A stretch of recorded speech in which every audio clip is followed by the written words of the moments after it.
Hello and welcome back. Today we're in Lindsay, Ontario. We're at the Memorial Park disc golf course. Memorial Disc Golf Park, yep. Yeah. So I am joined by Mindy, who runs a disc golf store called Discy Chicks, and it's also like you have a Discy Chicks team, I do, yep. and you run tournaments. I have run a few tournaments now, yep. That's my next thing that I'm getting into, yep. And you merch at tournaments. I do merch at And tournaments. you travel around. You kind of live in a van for half the year. Yep. So we're gonna chat a little bit. We're gonna play the course. It's a 9-hole course. Yep. And you have a league that plays here, so they're coming a little bit later. They'll be here shortly, yep. Hole 1, 270 feet, basically just wide open. Stay off the road. That's the plan, is stay inbounds. Stay in bounds. It's always windy on hole 1. It's a crosswind right now. Mm-hmm. I'll throw first. Pull up my river. It's like my go-to disc almost all the time. Where is it? Just past that yellow tree on the left. Yeah. Overturned it. Ooh, Tried to fight that wind and I Yep. put too much juice on it. Well, I'm going to do a science shot and try my mamba.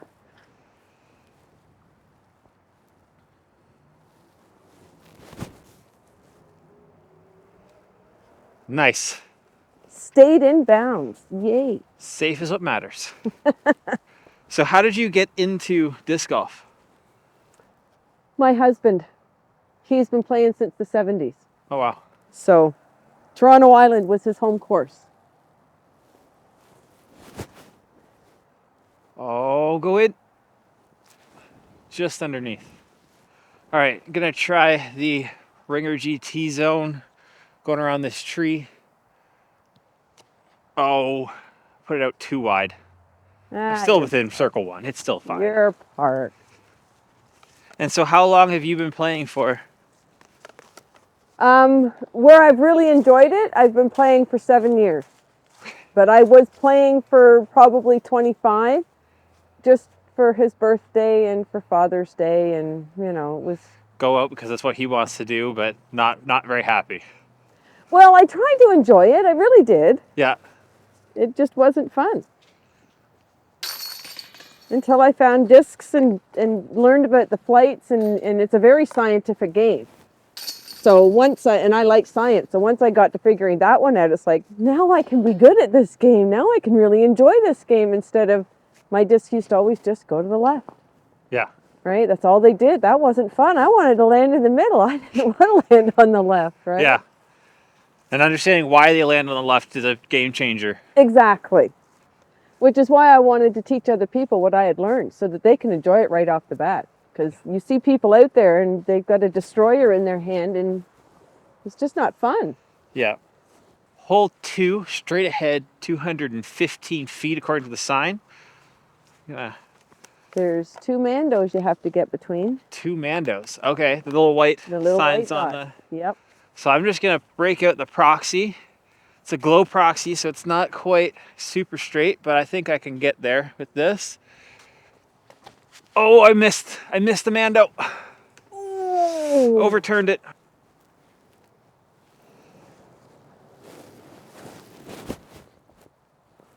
That's good. That tailwind today. So I've just been informed there's a drop zone. So coming up to the drop zone, I'm gonna actually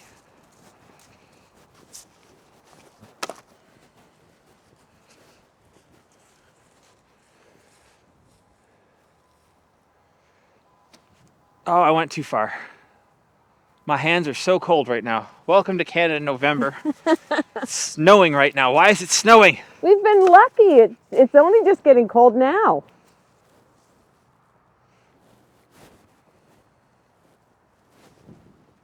This is a feels bad moment right now for me, Mindy. I feel like this should be a birdie, an easy birdie, not be putting for a bogey from like 20 feet. Feels really bad. Feels really bad. All the way around. All the way around. Oh, is that a glitch? It is. Oh, I managed to win it as door prize nice. in Georan Bay. All right, so I got a double bogey. So the box is yours.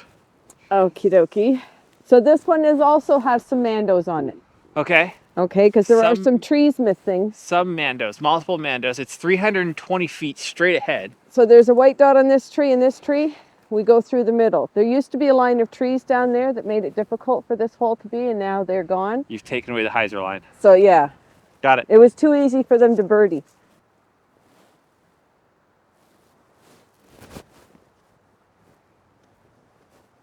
Nice. See, I remember coming here and thinking, wow, this hole is really hard. There's so many things. And then like the trees were gone. I was like, oh, it's finally an easy course to play.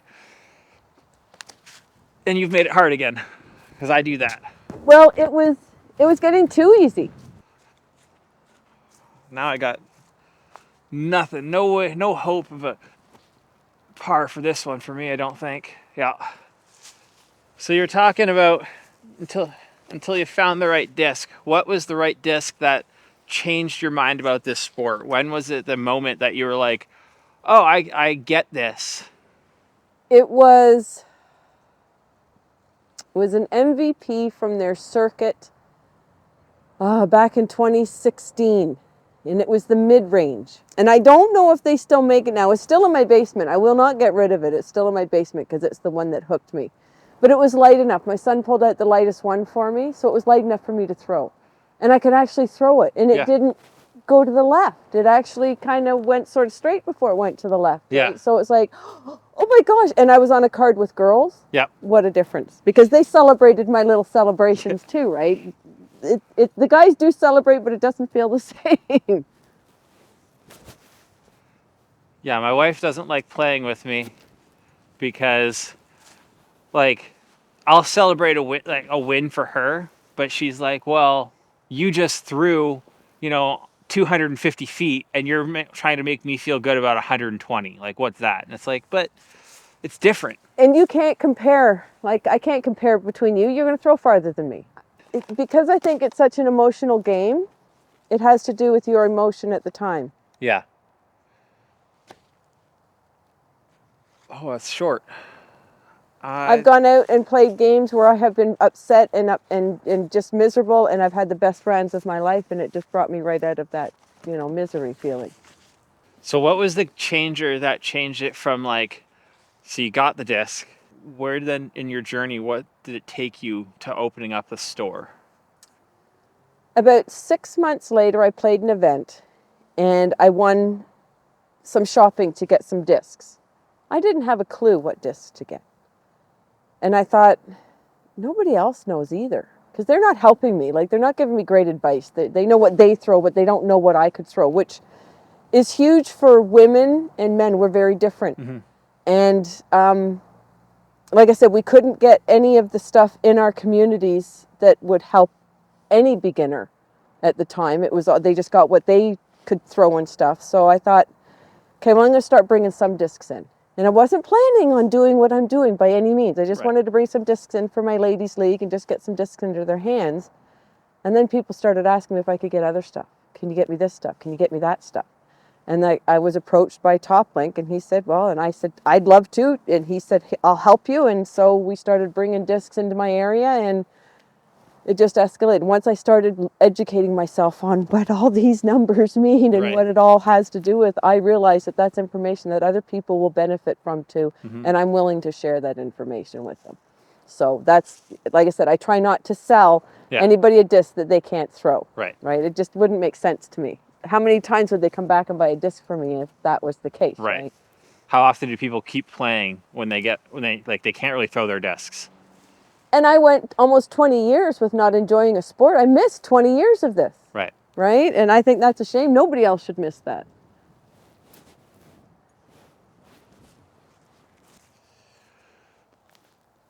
Oh my gosh, my putts are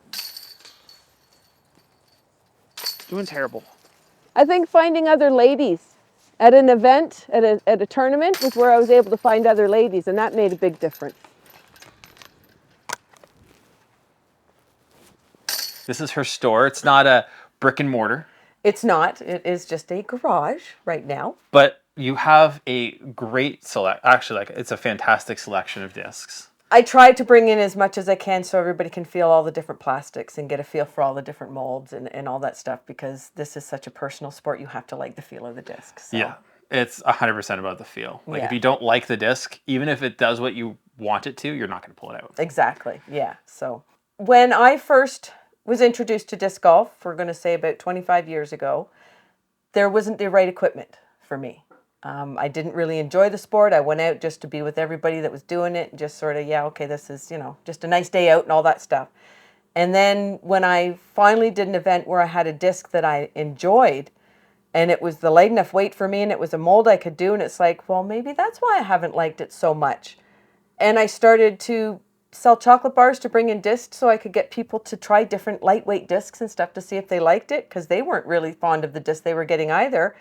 And I saw that there was a need in the area. We weren't getting the lightweight discs. We weren't getting the molds that were something for beginners. There was lots of stuff out there for the people who'd been playing for years, but there was nothing really for beginners. So I kind of thought, well, I'm going to start bringing some discs in than just the heavy and high speed discs that were coming into the area. So I started out bringing in just little leopards and pures and just lightweight stuff just to get it started, and it's just escalated. I mean, COVID has just exploded it to the point where now there's so many molds. Yeah, and you've got more things than just molds even. Like, you've got your... Yeah, well, because I do go to events, I do go and vend, or I merch out a disc golf tournament. So at those things, you can, two of the ones I did last year, there was over 200 participants there. That's a lot of discs. So you got to have a big enough selection for them to go through, or they're going to feel it's really not worth it, right? They have to have something that they like out of it if they're going to win part of the tournament fees. So I thought, well, I'll keep bringing stuff. I bring in bags because, again, if you order it online, you don't get to see them. Mm-hmm. You just have to hope that you like it when it gets there, right? Same with the feel of a disc. You just have to hope you like the feel of it. The numbers look good. Yeah. But it doesn't mean that you like the feel of it, because each company has so many different plastics. Yeah. In our area, we don't have brick and mortar stores with a good selection of things. And they're very few and far between, right? And here in Canada, they're very few and far between. That's right. So it is nice when you have a place that you can come and actually see, touch, feel, do I actually like? Just see the artwork that's on them, and see, like, even when I take pictures to put it on my group, they don't look the same as when you have it in your hand under either the sunlight or the bright lights, and you just have no idea. And you can fall in love with it in your hand, but absolutely hate it when you're looking at it on the... Discs are super hard to take photos of without, like, me actually getting like doing a big setup and whatnot. And that's why sometimes I'll put down just, they don't look exactly as they're pictured, right? And especially one of the big things that people were complaining about was that they were ordering them online. Yeah. And when they got them, they weren't even close to the color that they had asked for. And it's like, well, I'll make sure that I put every one on there so you can see every single one, or I'll bring them with me. And I used to carry them around in my car before I had this many discs. Yeah. And I would bring in, 10 or 20 different companies of discs and stuff, and just make sure I had a few discs in the car so people could look at them, right? Innova, MVP. I have some EV7, Discmania. I have Thought Space. I have Castoplast. I have Latitude 64, Discraft. Those are the main ones. I have I do specialize in beginners and seniors and juniors, all the same.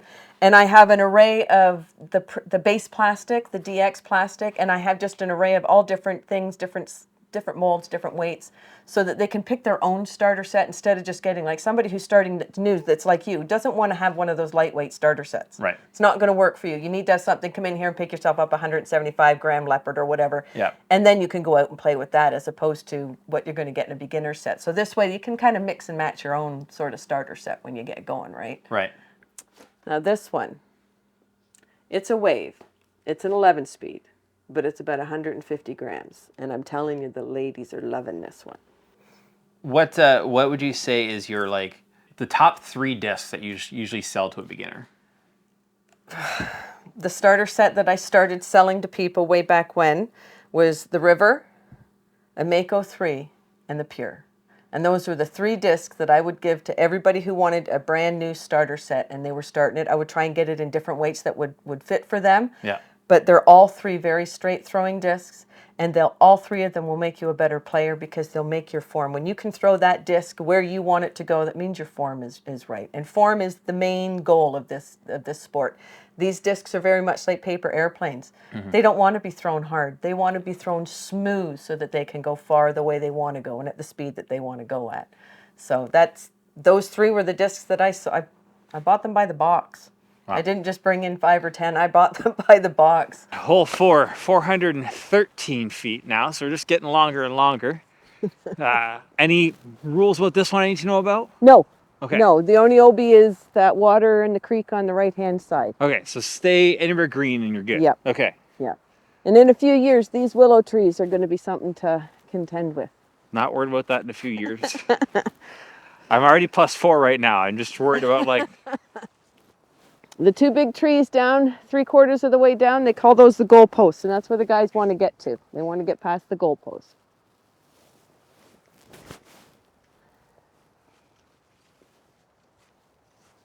I just want to go a little bit further down the fairway than the tee pad.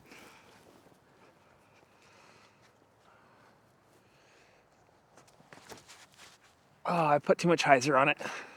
It was trying though. It was trying, but I just put too much on it. My husband was a freestyler Yep. that played disc golf just on occasion. And now I drag him everywhere.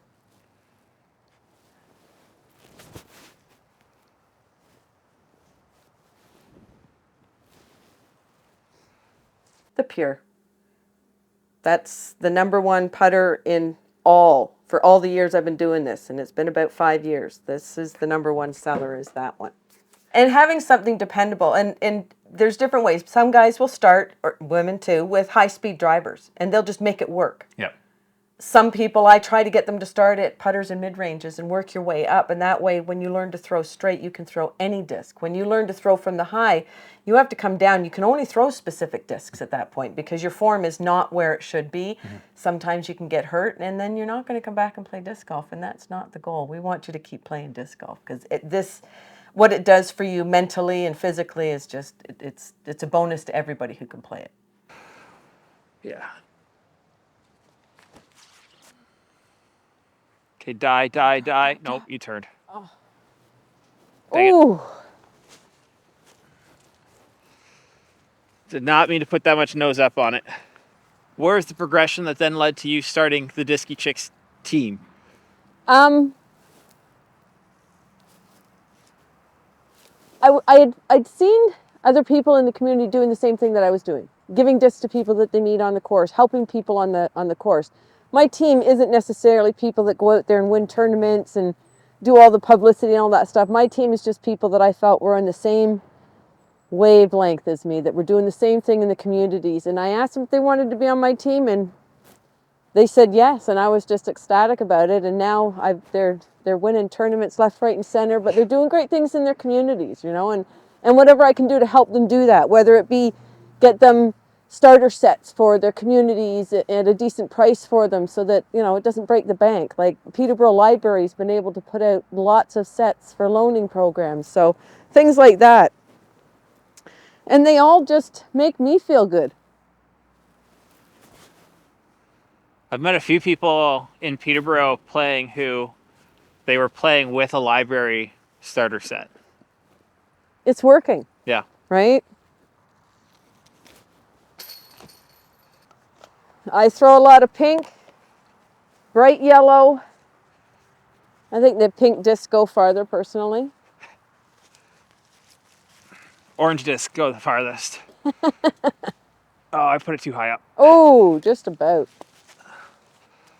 That brings me to +5. I'm at a +2. I feel good about that. I'd be happy with the +2. For my leagues, I actually change things up for people. I make them do putter rounds. I make them do 2 disc rounds. And my newest one is going to be get a disc out of one of your card mates' bags and try it. so that we can try different things, so that they have that opportunity to try different things, right? Because you never know. I didn't know I could throw a Valkyrie until somebody let me throw their Valkyrie. And, you know, same with the Mamba. I had no clue I could throw a Mamba. Yeah. Until somebody said, hey, look at this one. And I went, maybe I'll try that too. And now I'm throwing a Mamba. So, you know. So you started your Discy Chicks team, Yes. right? You know, how these people that you believe in because of what they're doing in the communities. Where's your disc golf journey, you say, now in 2023? Like, where are you at with disc golf? I am continuing the advocacy for women, inclusion, getting us divisions, having things on the course that we need. There's still a lot of things out there that aren't there. They really want to grow women's sport in this sport.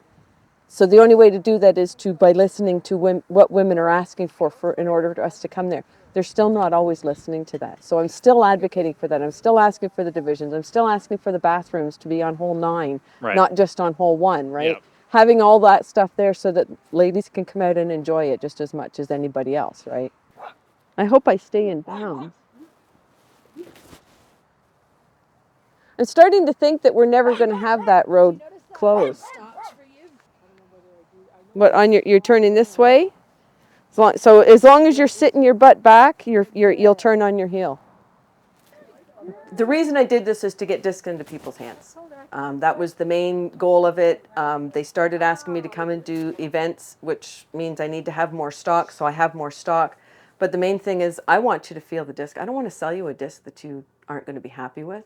I'd much rather you come here and touch and feel, and I'll show you all the different discs, and I'll help you figure out what works for you in your form and where you are in your game. And if I can help improve your game, that's kind of what my goal is. But I don't want you to have shelves of discs that you can't throw or you will never throw. I would much rather you come here and feel the disc yourself and pick out your own disc. It's a very personal and emotional sport. So it's important to touch and feel and find the one that you like the look of, right? So that's what I want from my store. And if I can bring in something that people want, I would do it in a heartbeat.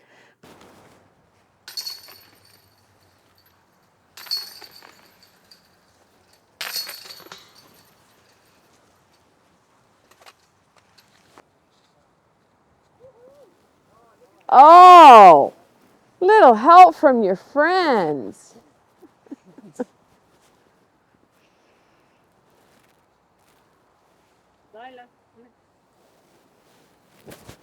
Oh, too low, too slow.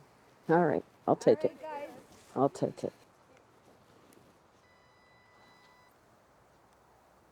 Beautiful shot.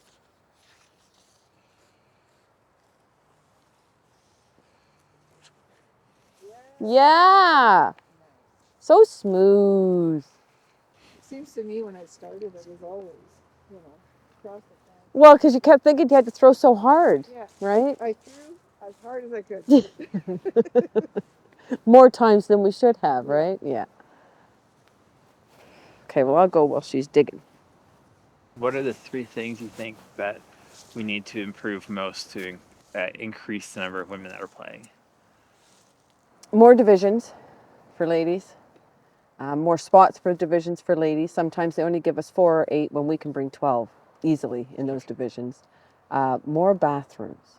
And I will say that a dozen times. And have more water available on the course. Have some snacks halfway through. Our metabolisms change and we change constantly. So what works for the teenagers and the 20-year-olds isn't going to work for the premenopausal and then the menopausal, and we're all at different stages, so we all need different things. Yeah. Inclusion, getting us, sometimes when they put us in events, they don't think about where they start us, and they'll start us on the far side of the course, which means we now have to walk that course 3 or 4 times in a day, as opposed to starting us sort of closer. And that's more for the senior part of the aspect of it, because we're growing. Yeah. And if you make it available, they'll come. Nice. Right. And as well as making holes more approachable for ladies. Some of them were not small men. That is one of the biggest things that I heard that, and I fell in love with that saying. Because you can't just put our tee pad 50 feet shorter and think that it's not our lines, it's not what we throw. We need more built for us. Nice. So I think that'll help. Whoa, I shouldn't have been looking at it. Oh, now I'm blind. Now I'm blind. Oh my gosh. No chance. It just kind of, it was my pig and it just kind of rolled around in the basket. Oh, Yeah, no nice. change sound. And I have 3 tubes of discs that I can take out on the course, and I have some of all the different things in there so people can throw them and see what they're like. Okay. Before they actually buy them. Haven't done it in a while. I haven't been here for most of the summer, but and that way you can actually go out there and see what it does. Or if we're out there, any discs that we have, people are more than welcome to throw them, right? Like, now I see there's some branches here.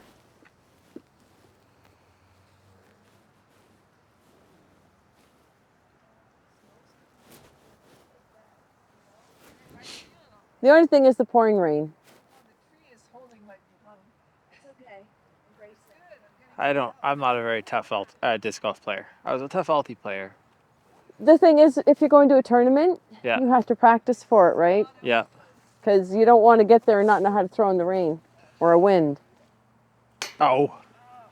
No respect. No respect. Oh yeah, that's the one that's up.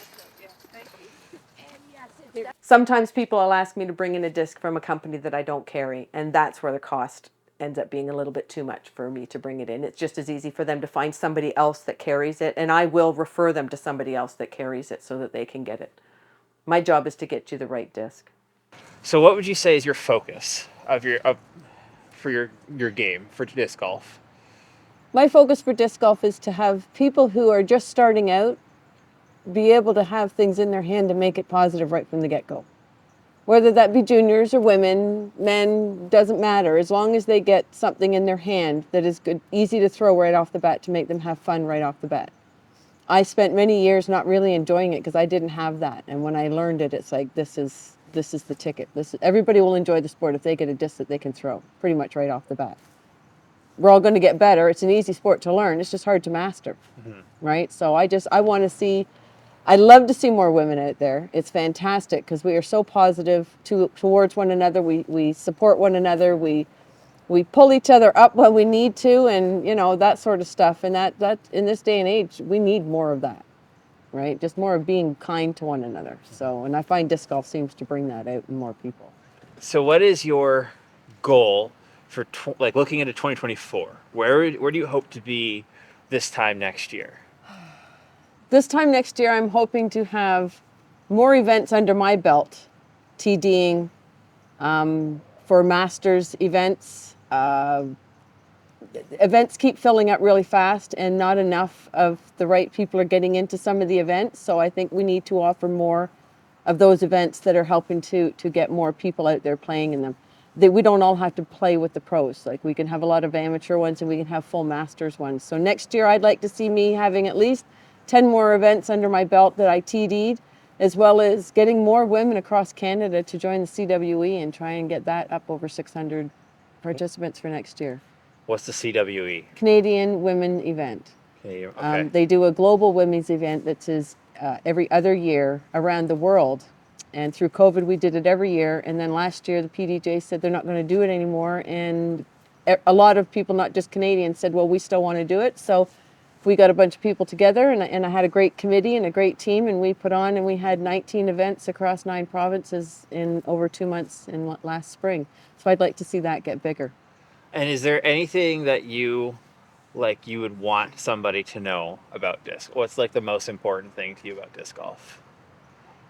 It's very rewarding because it's an easy sport to learn. And if you mess up, there's not a team going, oh, it's just you. Yeah. Nobody's relying on you to get that shot in, or it's just you. It's just out there being yourself, and the self-esteem that you get and build from just making that really, even if it's only one shot in 18 holes, your self-esteem it just goes through the roof. You start feeling good about yourself. And yeah, sometimes you mess up, but the next time you make a good shot, it just makes it all feel good again. And being out in nature and all that, it's so good for your mental health as well as your physical health. Like, I mean, what it's done for me and my husband has just been instrumental in what I hope to be 25 or 30 more years of playing this sport.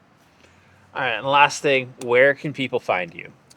They can find me on Facebook under Mindy Myall. They can find the store, Discy Chicks Disc Golf on Facebook. They can find me on Instagram. I have 3 or 4 Instagram accounts. Wow.